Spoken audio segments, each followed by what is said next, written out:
Bujqësia mbetet një nga sektorët kryesor të zhvillimit ekonomik në Malsinë e Madhe. Drejtuesit e bashkisë konsiderojnë mbështetjen e fermerëve si një ndër prioritetet kryesore të institucioneve vendore. Sipas zëvendëskryetarit të bashkisë, gjatë 2 viteve të fundit ka një rritje të ndjeshme të sipërfaqeve të mbjella me duhan për shkak të kërkesës së lartë në treg dhe çmimit të favorshëm.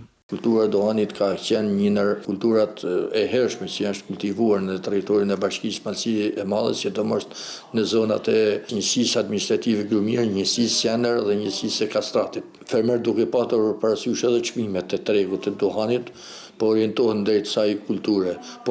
Paralelisht me zgjerimin e kultivimit të duhanit, një vend të rëndësishëm në ekonominë bujqësore të zonës, vazhdojnë të zënë bimët aromatike medicinale. Edhe pse vitet e fundit prodhimi ka shënuar rënje, si pasojë e uljes së çmimeve në tregjet e eksportit, kjo kulturë mbetet një nga burimet kryesore të ardhurave për shumë fermerë. Ajo që dominon sipërfaqet e mbjellë në gjithë territorin e bashkisë Malsinë e Madhe janë bimët aromatiko-mjekësore, të cilët pavarësisht problematikave, ata nuk i kanë humbur interesin, por për komunëzi edhe kanë insistuar që të rregullojnë tregun, po krijohet një mundësi që t'i jepet një shtysë tjetër fermerëve edhe nëpërmjet subvencionimeve. Do të nikojnë jo vetëm për vetë dhe familjet e tyre, por edhe në tregun e brendshëm dhe tregun e jashtëm. Malsia e Madhe vijon të jetë zona kryesore në Shqipëri për kultivimin dhe grumbullimin e bimëve aromatike medicinale. Kushtet e favorshme klimatike dhe tradita shumë vjeçare kanë bërë që ky sektor të mbetet një nga potencialet më të rëndësishme për zhvillimin ekonomik të zonës.